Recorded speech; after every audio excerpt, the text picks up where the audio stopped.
Okay everyone, in this video I'm going to explain to all of you about how to make a rustic wall shelf in SketchUp. First of all, we have to make the basic shape with a rectangle. We can do this okay, with any size anyway. So then we can push it to the front just like this, make it group, and then we can move and duplicate it.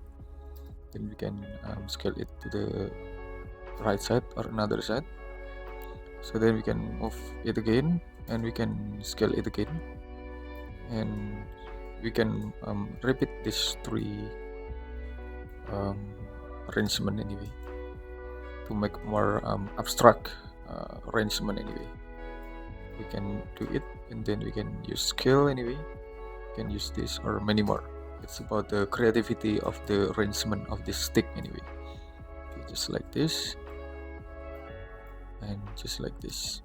Okay, and after that we can select all this arrangement, make it group.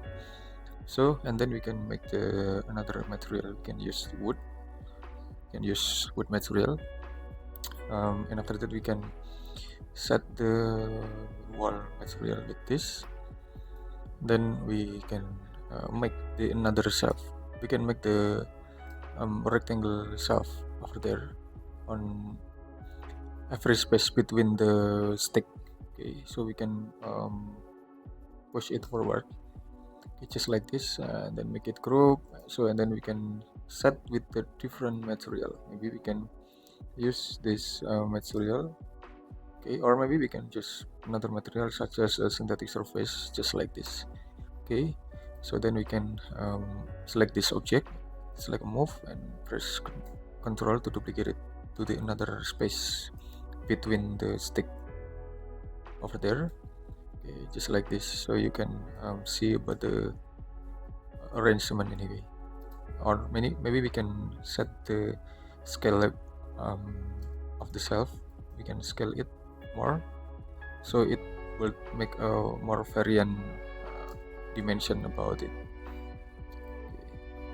Okay, something just like this, and you can explore it anyway.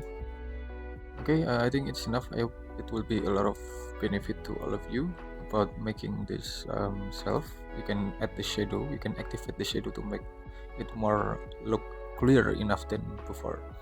Okay, thanks for watching. I hope it will be a lot of benefit to all of you, and wait for my next video. Thank you.